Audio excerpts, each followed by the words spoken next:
நம்ம சேனல் பார்த்துட்டு இருக்கிறவங்களுக்கு என்னோட அன்பான வணக்கம். நம்ம இன்னைக்கு மட்டன் குழம்பு டேஸ்ட்டில் மீல் மேக்கர் கிரேவி எப்படி செய்கிறதுன்னு தான் பார்க்க போகிறோம். வாங்க பார்க்கலாம். இந்த மீல் மேக்கர் கிரேவியை நம்ம கறி குழம்பு செய்கிற மெத்தட்லேயே தாங்க மசாலா எல்லாம் அரைச்சி செய்ய போகிறோம். இதுக்காக நான் ஒரு கடாயில் 2.5 டேபிள் ஸ்பூன் அளவுக்கு தனியா எடுத்துருக்குறேங்க.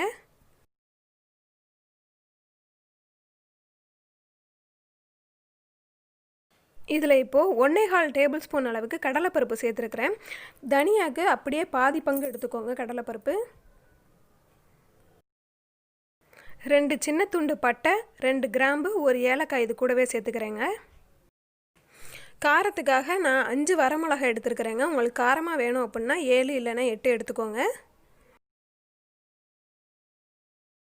இது கூடவே நான் இப்போது 1/4 டேபிள் ஸ்பூன் அளவுக்கு சோம்பு, 1/2 டேபிள் ஸ்பூன் அளவுக்கு ஜீரகம் சேர்த்துக்கிறேங்க. இது எல்லாத்தையும் இப்போது வாசனை வர்ற வரைக்கும் மட்டும் நல்லா வதக்கி எடுத்துக்கலாங்க.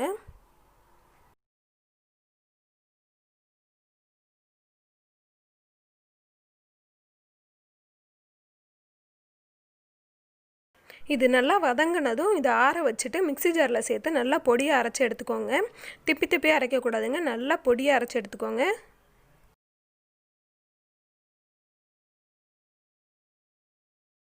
இப்போ ஒரு கடாயில் 2 டேபிள் ஸ்பூன் அளவுக்கு எண்ணெய் சேர்த்துருக்குறேங்க. இது கூடவே 1/4 டேபிள் ஸ்பூன் அளவுக்கு உப்பு, 1/2 டேபிள் ஸ்பூன் அளவுக்கு காஷ்மீரி சில்லி பவுடர் சேர்த்துருக்குறேன்.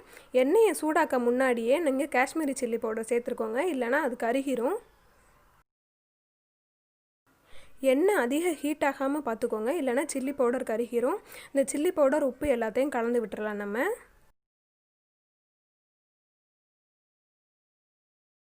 இப்போ இந்த எண்ணெயில் நம்ம வேக வச்சுருக்கிற மீல் மேக்கரை சேர்த்துக்கலாங்க. இந்த மீல் மேக்கர் வேக வைக்கும் போது நான் கொஞ்சம் உப்பு, மஞ்சள் பொடி போட்டிருந்தேங்க. அந்த தண்ணியெல்லாம் இருத்துட்டு தான் நான் இதில் சேர்த்துருக்குறேன். இந்த மாதிரி எண்ணெயில் போட்டு பெரட்டும் போது மீல் மேக்கர் கிரேவி இன்னும் கொஞ்சம் நல்லா டேஸ்ட்டாக இருக்குங்க. அதுக்காக தான். மசாலா எல்லாம் நல்லா கோட்டாகிற மாதிரி கலந்து விட்டதுக்கப்புறம் இதை வேறு பாத்திரத்துக்கு மாற்றி எடுத்து வச்சுக்கலாங்க. கடாயில் 1 டேபிள் ஸ்பூன் அளவுக்கு எண்ணெய் சேர்த்துருக்குறேங்க. எண்ணெய் நல்லா சூடானதும் இதில் 1/4 டேபிள் ஸ்பூன் அளவுக்கு சோம்பு சேர்த்துக்கிறேன். இதில் ஒரு பெரிய வெங்காயத்தை சின்ன சின்னதாக கட் பண்ணி வச்சுருக்கிறேங்க. அதையும் இது கூடவே சேர்த்து நல்லா கலந்து விட்டுக்கலாம்.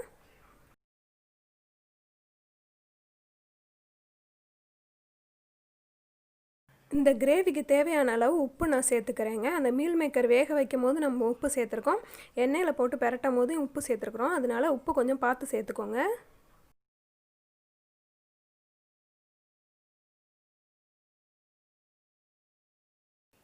இதில் இப்போது ஒரு பச்சை மிளகாயை 2ஆக கட் பண்ணி சேர்த்துருக்குறேங்க. இது கூடவே 1/2 டேபிள் ஸ்பூன் அளவுக்கு இஞ்சி பூண்டு பேஸ்ட்டு சேர்த்துருக்குறேன். இஞ்சி பூண்டு பேஸ்ட்டு சேர்த்தது நல்லா கலந்து விட்டுருங்க, அதோட பச்சை வாசனையெல்லாம் போகிற வரைக்கும்.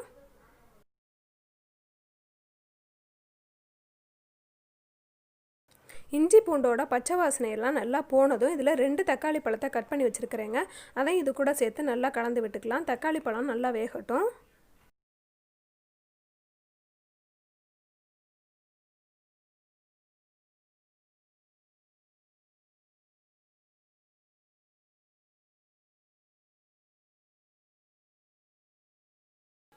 தக்காளி பழம் நல்லா வெந்ததும் இதில் நம்ம அரைச்சி வச்சுருக்கிற மசாலாவை சேர்த்துக்கலாங்க.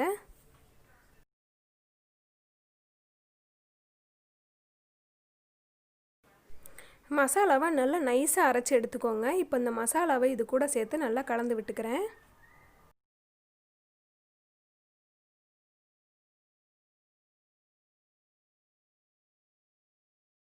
மசாலாவை நல்லா கலந்து விட்டதுக்கப்புறம் இந்த கிரேவிக்கு தேவையான அளவு தண்ணி ஊற்றிக்கிறேங்கண்ணா.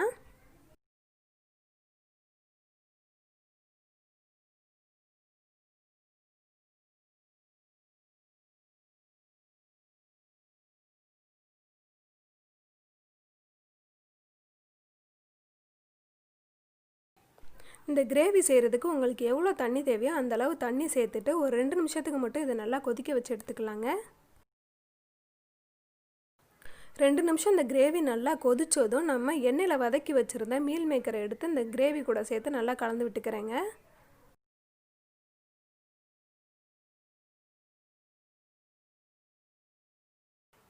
இது கூடவே நான் ஒரு சின்ன பீஸ் தேங்காயை மிக்சியில் அரைச்சி எடுத்து வச்சுருக்கிறேங்க. அதையும் இது கூட சேர்த்து நல்லா கலந்து விட்டுக்கலாம். இந்த கிரேவி அப்படியே கறி குழம்பு டேஸ்ட்டில் இருக்குங்க. இதை நீங்கள் சாதம், சப்பாத்தி, இட்லி, தோசைக்கெல்லாம் தொட்டு சாப்பிட ரொம்ப அருமையாக இருக்கும். இந்த கிரேவிக்கு தேவையான அளவு தண்ணி சேர்த்துக்கோங்க. இது எல்லாத்தையும் நல்லா கலந்து விட்டுட்டு இதை ஒரு 10 நிமிஷத்துக்கு நல்லா மூடி வச்சு வேக வச்சுக்கோங்க. எண்ணெயெல்லாம் பிரிஞ்சு வரட்டும்.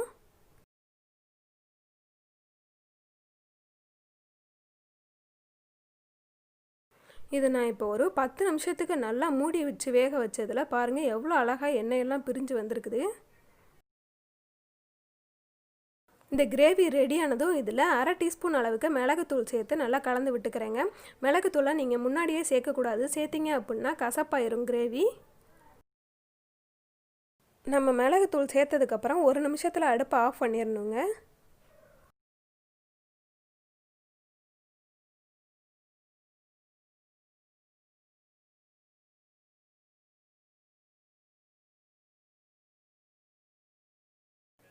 பாருங்கள் எவ்வளோ அழகாக வந்திருக்குது கிரேவி. இதில் இப்போ நம்ம கடைசியாக கொஞ்சமாக கருவேப்பிலை, கொஞ்சம் மல்லி இலையை கட் பண்ணி சேர்த்துக்கலாம்.